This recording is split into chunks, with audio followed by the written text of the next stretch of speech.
Rebel star প্রবাসের সবচাইতে সেরা দুইটা সিনেমা হলো বাহুবলী এবং বাহুবলী 2। যেই দুইটা সিনেমা ছিল রেবেল স্টার প্রবাসের ক্যারিয়ারের টার্নিং পয়েন্ট এবং এই দুইটা সিনেমাই ছিল ভারতবর্ষের প্রথম সর্বোচ্চ আয়কারী সিনেমা।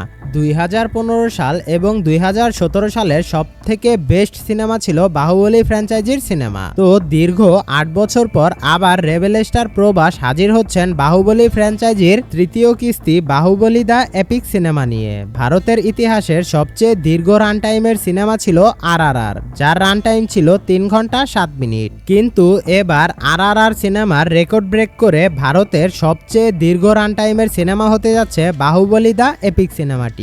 জানা যায় এই সিনেমাটি অনেক লার্জ স্কেলে বানানো হবে এবং এটার স্টার কাস্টও হবে অনেক দুর্দান্ত। বর্তমানে রেবেল স্টার প্রবাস তার আপকামিং সিনেমা দ্য রাজা সাব এবং স্পিরিট নিয়ে অনেক ব্যস্ত সময় পার করছেন। জানা যায় এই দুইটা সিনেমার কাজ শেষ করে তিনি বাহুবলী দ্য এপিক সিনেমার কাজ শুরু করবেন।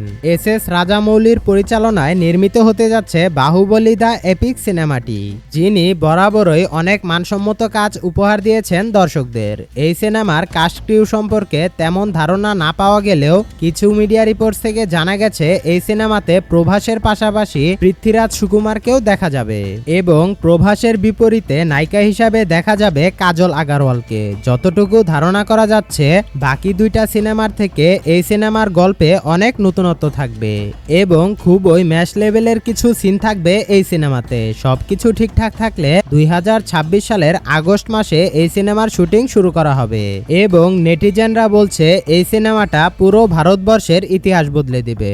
তো আপনি এই সিনেমাটার জন্য কতটা এক্সাইটেড অবশ্যই কমেন্ট করে জানাবেন এবং আপনি যদি আমাদের চ্যানেলে নতুন হয়ে থাকেন তাহলে আমাদের চ্যানেলটা সাবস্ক্রাইব করে আমাদের সাথেই থাকুন। সকলেই ভালো থাকবেন, সুস্থ থাকবেন। আল্লাহ হাফেজ।